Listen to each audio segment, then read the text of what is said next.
사랑하는 형제자매 여러분, 오늘 여러분의 삶에 주님의 평안과 은혜가 가득하기를 기도합니다. 우리가 매일 마주하는 세상은 눈에 보이는 것만이 전부가 아닙니다. 우리의 생각과 마음 속에서는 보이지 않는 치열한 영적 전쟁이 벌어지고 있습니다. 오늘 이 말씀을 통해 우리의 마음을 지키고 영적 전쟁에서 승리하는 하나님의 지혜를 얻게 되기를 소망합니다. 만약 오늘 메시지가 여러분의 마음에 울림을 준다면 구독과 좋아요를 통해 이 은혜의 말씀을 더 많은 이들과 함께 나눠주십시오.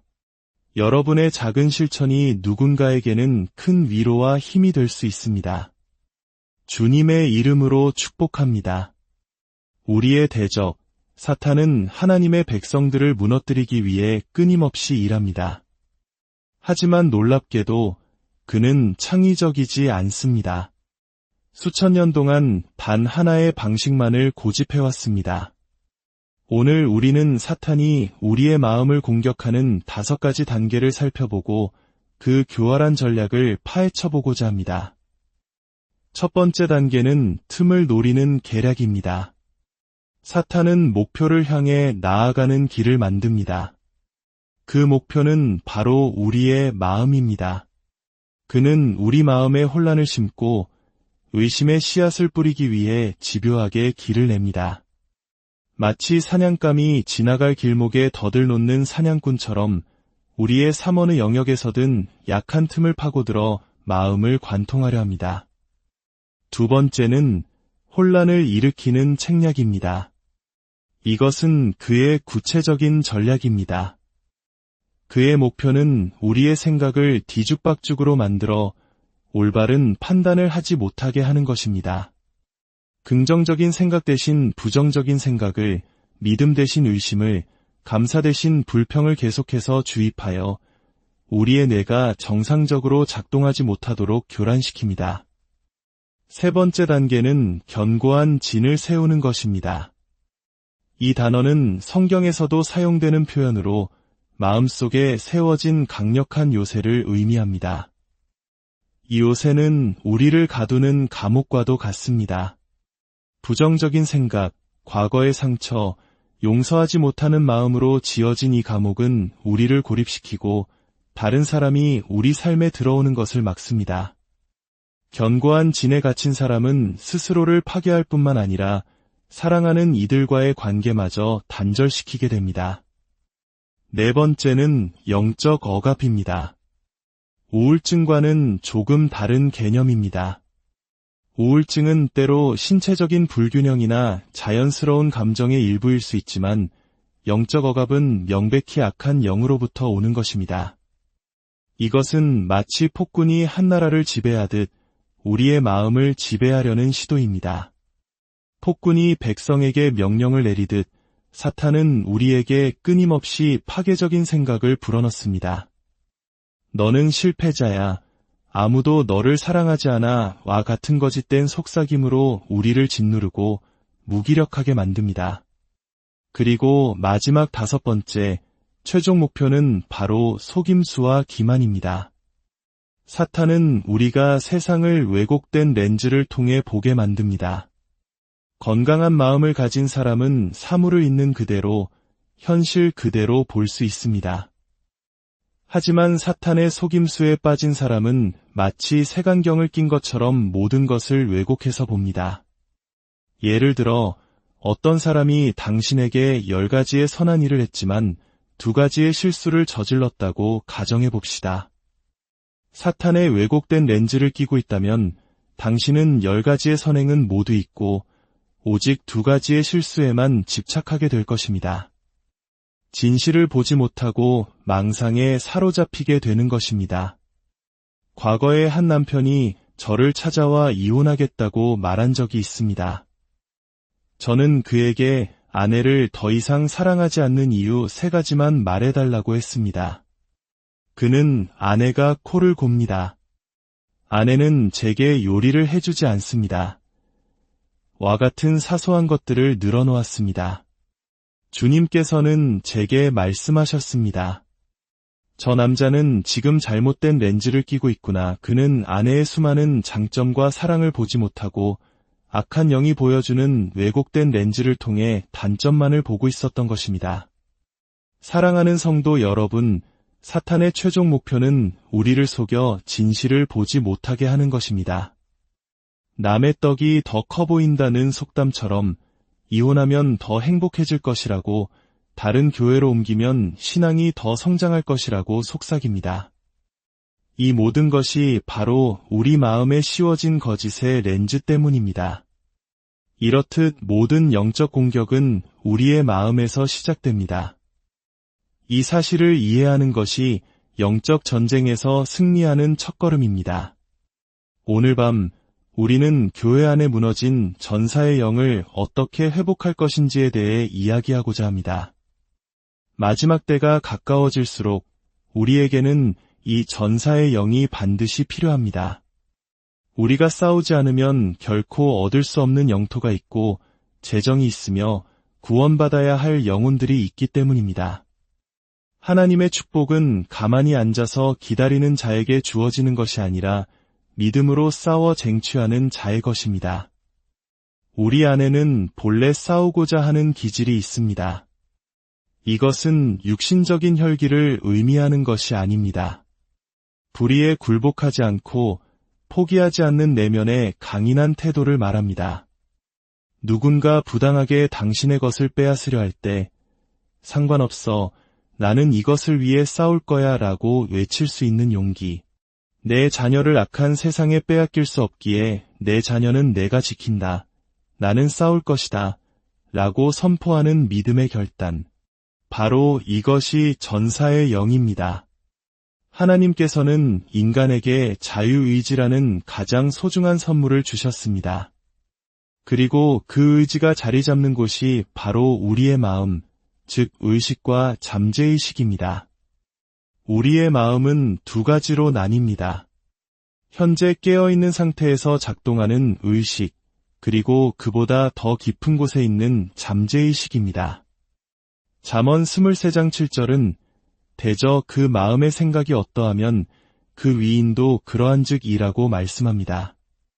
여기서 마음은 바로 잠재의식을 의미합니다. 즉, 우리의 잠재의식을 지배하는 것이 곧 우리의 인생을 지배하는 것입니다. 그렇다면 무엇이 우리의 잠재의식을 채울까요? 바로 의식입니다.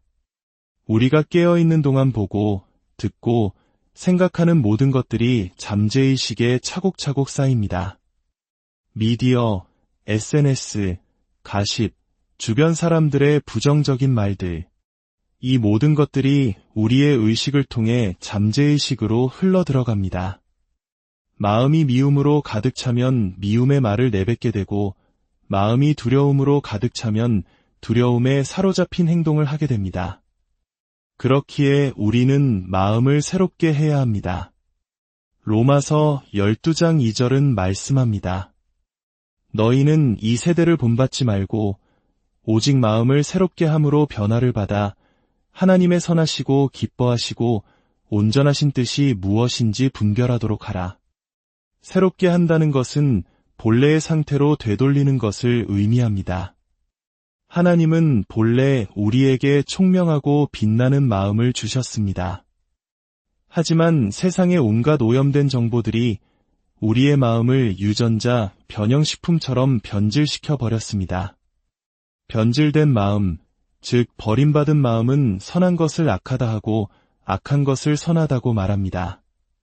죄를 짓고도 아무런 가책을 느끼지 못합니다. 세상의 문화와 교육, 미디어는 끊임없이 우리의 마음을 변질시키려 합니다. 죄를 죄가 아니라고 말하게 하고 하나님을 찾지 않아도 괜찮다고 속삭입니다. 우리는 예수 그리스도의 이름으로 굳건히 서서 나는 사탄이 내 마음을 변질시키는 것을 허락하지 않겠다 라고 선포해야 합니다.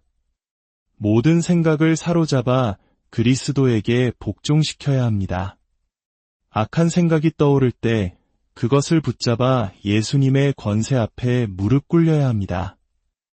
출애굽기 13장 17절에는 놀라운 이야기가 나옵니다. 하나님께서는 이스라엘 백성을 이집트에서 해방시키신 후 블레셋 사람의 땅을 통과하는 지름길로 인도하지 않으셨습니다. 그 길은 약속의 땅까지 훨씬 가까운 길이었지만 하나님께서는 말씀하셨습니다. 이는 백성이 전쟁을 보면 뉘우쳐 애굽으로 돌아갈까 하였음이라. 여러분, 여기에 중요한 영적 원리가 있습니다. 우리의 목적지에 도달하는 더 빠른 길이 있습니다. 백만장자가 되는 지름길이 있고 가족이 구원받는 지름길이 있으며 여러분의 꿈을 이루는 지름길이 있습니다. 하지만 그 길에는 반드시 전쟁이 있습니다. 하나님께서 이스라엘 백성을 지름길로 인도하지 않으신 이유는 그들의 마음 때문이었습니다. 그들은 수백 년간 노예로 살았기 때문에 노예 근성에 깊이 뿌리박혀 있었습니다. 그들은 싸우는 법을 잊고 복종하고 섬기는 것에만 익숙해져 있었습니다. 하나님은 아셨습니다. 그들이 거인과 같은 적들을 마주했을 때 자유를 위해 싸우기보다 다시 이집트의 노예 생활로 돌아가고 싶어 할 것이라는 사실을 말입니다. 하나님께 가장 어려운 일은 한 사람의 노예 근성을 바꾸는 것입니다. 20년, 30년 동안 직장인의 삶에 익숙해진 사람에게 나는 너를 사업가로 만들고 싶다고 말씀하실 때 우리의 마음을 바꾸는 것은 얼마나 어려운 일입니까? 우리는 죄의 노예였고 가난의 노예였으며 세상의 노예였습니다. 하나님은 우리를 자유롭게 하기 전에 먼저 우리의 생각을 바꾸기 원하십니다. 약속의 땅까지 걸어서 40일이면 갈 수 있는 거리였습니다. 하지만 그들은 40년 동안 광야를 헤매야 했습니다. 왜냐하면 노예 근성을 가진 첫 세대가 모두 죽고 새로운 세대가 일어나기까지 그들의 마음을 바꾸는데 40년이라는 시간이 걸렸기 때문입니다. 오늘날 교회 안에도 수많은 그리스도인들이 위기와 문제가 닥쳐올 때 너무 힘들어 그냥 세상으로 돌아갈래. 술 마시던 때로 내 마음대로 살던 때로 돌아갈래 라고 말하며 전쟁을 포기합니다. 하지만 여러분, 우리는 다시 이집트로 돌아갈 수 없습니다. 성공으로 가는 지름길에는 반드시 전쟁이 있습니다. 하나님은 오늘 이 교회를 통해 여러분을 싸우는 자로 훈련시키기 원하십니다. 250만 명의 이스라엘 백성 중에 단 2사람, 여호수아와 갈렙만이 다른 영을 가지고 있었습니다. 그들은 다른 마음, 즉 전사의 영을 품고 있었습니다. 다른 10명의 정탐꾼들이 그들은 거인이고 우리는 메뚜기에 불과하다고 보고할 때 여호수아와 갈렙은 담대하게 외쳤습니다. 두려워하지 말라. 그들은 우리의 먹이라. 사랑하는 성도 여러분, 성숙한 신앙인은 위기와 문제를 믿음이 성장할 기회로 봅니다. 반면 미성숙한 신앙인은 문제를 혼란과 좌절의 원인으로만 여깁니다. 혹시 당신은 현재의 안락함에 안주하고 있지는 않습니까? 한 달에 한 번 교회에 오는 것으로 만족하고 있지는 않습니까? 하나님은 말씀하십니다. 내가 영적으로 성장하기 원한다면 전쟁이 있는 지름길로 나아오라. 오늘 밤 주님께서 여러분 안에 잠자고 있는 전사의 영을 되찾아 주실 것입니다. 악한 영은 우리의 마음을 공격해왔지만 이제 우리는 우리의 축복을 위해, 하나님의 목적을 위해, 우리 가정의 구원을 위해 싸울 것입니다. 약속의 땅을 향해 함께 전진합시다. 두 손을 높이 들고 주님께 기도합시다. 하나님 아버지, 제 안에 잠들어 있던 전사의 영을 깨워 주시옵소서. 사탄이 제 마음을 공격했지만 이제 예수 그리스도의 이름으로 선포합니다. 나는 내게 주신 축복을 위해 싸울 것입니다. 내 가정의 구원을 위해 싸울 것입니다.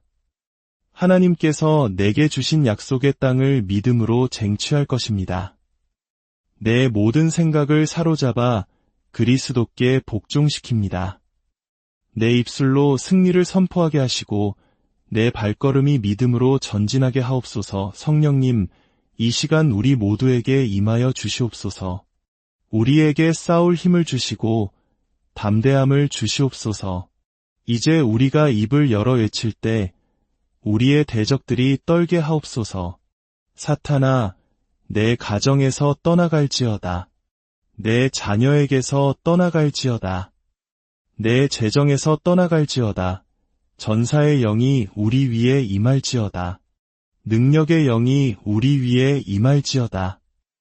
여러분의 삶에 하나님의 승리가 함께하기를, 여러분의 모든 생각과 마음이 그리스도의 평강으로 지켜지기를 예수님의 이름으로 축복하며 기도합니다.